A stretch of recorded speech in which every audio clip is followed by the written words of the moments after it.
అదే RTV app వార్తల్ని క్షణాల్లో చదివే అవకాశం ఉంటుంది. ఒక న్యూస్ పేపర్, ఒక టెలివిజన్ ఛానల్ మీ చేతుల్లో ఎప్పుడు ఉంటాయి. నాగన్న మా జోరాపురం పుట్టినా పోయింది. మాకు ఇది గతి ఉండదు. రాత్రి పోగలు తిప్పులు పడినా మరి తెచ్చుకోవాల్సిందే. మా సైకిల్ రాదు, సైకిల్ మోటార్ రాదు, ఊర్లో రోడ్లు లేవు. మామూలు మా బతుకులు ఇట్లున్నాయి. మమ్మల్ని మాట్లాడే దిక్కు లేదు. ఎవడు వచ్చినా కూడా చేస్తాము పోతామంటే వచ్చిన వాళ్ళు ఇట్లా ఉంటారు. మరి మా గతి పెట్టాలా లేకపోతే తలాకి ఉత్తరాలు పోసి చంపేయండి మా తాగనం అంతే. మాకు అడగట్లేదు. ఇంకా ఒక్కరు కాకపోతే ఎవరైనా పోనీ అమ్మ తెలుగుదేశం రాని కాంగ్రెస్ రాని ఇంకోటి రాని కడగా ఎవడు మాట్లాడిపోతే ఇంత అర్థమైన ఊరు యా ఊరు చూడలే. చిన్న చిన్న పల్లెలు దేవన పండ అంత సిమెంట్ రోడ్లు కడగాకే నెట్టి లేకుండా చేస్తుంటే వాళ్ళు మా ఊరికి ఒక్కరి నీళ్ళు చూసాం సార్. మీరే చూడండి. ఈ పూట నీళ్ళు తెచ్చుకోవాలా, కడుక్కోవాలా, మరి వడపోసుకోవాలా, తాగాల. మరి ఆగతి పట్టాలి. ఇప్పుడు పడిపోయే దిక్కులా. చిన్నప్పటి నుంచి ఉండదు మాకు. పుట్టినప్పటి నుంచి ఇదే ఒక్కరిని ఉండదు మాకు. గతిలే ఎవడు మాట్లాడి చూడలే. మరి వచ్చిన వాళ్ళు పోతారా, తీసుకుంటారా, పోతారా, నీ పదవి చేసుకుంటారు, పోతారు. మేము ఏ గతి పట్టాలా? 64 సంవత్సరాల నుంచి వస్తూనే ఉన్నాము.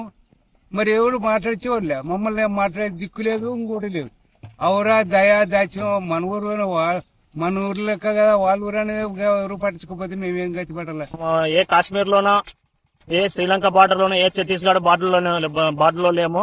ఇది కేవలం కర్నూలు డిస్టిక్ ఆస్పరి మండలం జోహరాపురం గ్రామంలో నివసిస్తున్న గ్రామ ప్రజలు మేము. అక్కడ మరి పైన ఆలూరు పైన వచ్చేసి తుంగభద్ర జలాశయాలు నీరు వస్తున్నాయి. కానీ మాకు తాగడానికి పుష్కలంగా ఏ నీళ్లు రావడం లేదు. మరి బోర్లు కూడా ఎండిపోయినాయి. మరి రాజకీయ నాయకులు వస్తున్నారు ఎలక్షన్ అప్పుడు, మేము అది చేస్తాం ఇది చేస్తాము. కేవలం ఓట్ల కోసం వచ్చి మమ్మల్ని ప్రలోభాలు చేస్తున్నారు. కానీ ఇది తాగునీటి సమస్య నుంచి తప్పించే నాదుడే లేడు. మరి ఈ రిపోర్ట్ ద్వారా మరి గౌరవనీయులైన ముఖ్యమంత్రి చంద్రబాబు నాయుడు గారికి, అదే డిప్యూటీ సీఎం పవన్ కళ్యాణ్ గారికి, మరి నీటిపారుదల శాఖ మంత్రి అయినటువంటి నిమ్మల రమణాయుడు గారు కూడా తెలియజేస్తున్నాం. మా ఊరిని సందర్శించి మాకి పుష్కలంగా తాగునీటికైతేనేమి, మరి వర్షాధారమైన మరి ఎన్నో వేల ఎకరాలు ఉంటుండగా మా జోహరాపురం గ్రామంలో మరి మాకు కూడా మరి పంటలు 2 సార్లు పండించుకునే విధంగా మరి అక్కడ వేదావతి ప్రాజెక్ట్ అయితేనేమి, ఇక్కడ అందరి ప్రాజెక్ట్ అయితేనేమి పుష్కలంగా వచ్చి మాకి పంటలు 2 సార్లు వేసుకోవడానికి అయితేనేమి, తాగడానికైతేనేమి పుష్కలంగా వాటర్ ఇవ్వవలసిందిగా మేము తెలియజేస్తున్నాం. లేని ఎడల ఈ ఊరు వచ్చే ఎలక్షన్ అయితేనేమి, పంచాయతీ ఎలక్షన్ అయితేనేమి, ఎంపీటీ ఎలక్షన్ అయితేనేమి, జెడ్పీటీసీ ఎలక్షన్ అయితేనేమి ఈ ఎలక్షన్లని బహిష్కరిస్తాం ఈసారి. మాకు అసలు నీళ్ళు తాగుతుంటే వాతులు పేదలు అవుతున్నాయన్న. పిల్లలకి జ్వరాలు. మీకు ఎన్ని సంవత్సరాల నుంచి నీళ్ళు తాగుతారు? బాగానే అప్పటి నుండి కరువేనన్నా. ఎప్పటికి ఇప్పుడు నీళ్లు ఉన్నాయని నీకు లేదు చూడన్నా. మాకి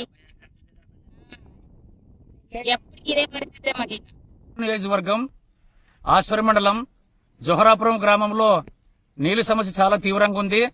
దాదాపు కంటే స్వతంత్రం వచ్చినప్పటి నుంచి ఇక్కడుండే ఈ ఉక్రెయిన్ మీద ఆధారపడే పరిస్థితి వస్తుంది. వర్షం వస్తే తప్ప నీళ్లు వచ్చే పరిస్థితి లేదు.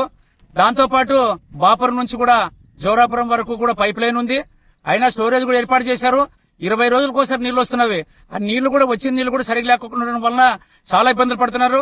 దాంతో పాటు ఇక్కడ ఉండే ప్రజలు, గ్రామంలో ఉండే ప్రజలు కూడా అసలు నీళ్ల కోసం వలసలు పోయే పరిస్థితి వస్తుంది. ఈ రోజు చూస్తే ఉక్రెయిన్ చుట్టూ కూడా మొత్తము అసలు ఇచ్చిన నీళ్లు, ప్రస్తుతానికి వచ్చిన నీళ్ల నుంచి ఈ నీళ్ల వలన రకరకాల రోగాలకు గురవుతున్నారు. అదేవిధంగా విరేచనాలు గాని, వాంతుల పేదలు గాని, జ్వరాలు గాని వచ్చి అసలు ఆసుపత్రి పారవుతున్నారు. దాంతో పాటు ఈ ఉక్రెయిన్ లో కూడా దీంట్లో అసలు కుక్కలు గాని, నక్కలు గాని రకరకాలుగా దిగుతున్నవి. అధికారులు గాని, ప్రజాప్రతినిధులు గాని కన్నెత్తి చూసే పరిస్థితి లేదు. ఈ రోజు వరకైనా ఇంత పెద్ద గ్రామంలో, జోహరాపురం గ్రామంలోన దాదాపు కంటే ఇంత జనాభా ఉన్న గ్రామంలోన ప్రజాప్రతినిధులు వచ్చిపోతున్నారు తప్ప అసలుకి ఈ ప్రాంతం చూసేలేదు. అదేవిధంగా అధికారులు గాని, ప్రజాప్రతినిధులు గాని అసలు నీళ్ల సమస్య ఇంత జటిలంగా ఉంది.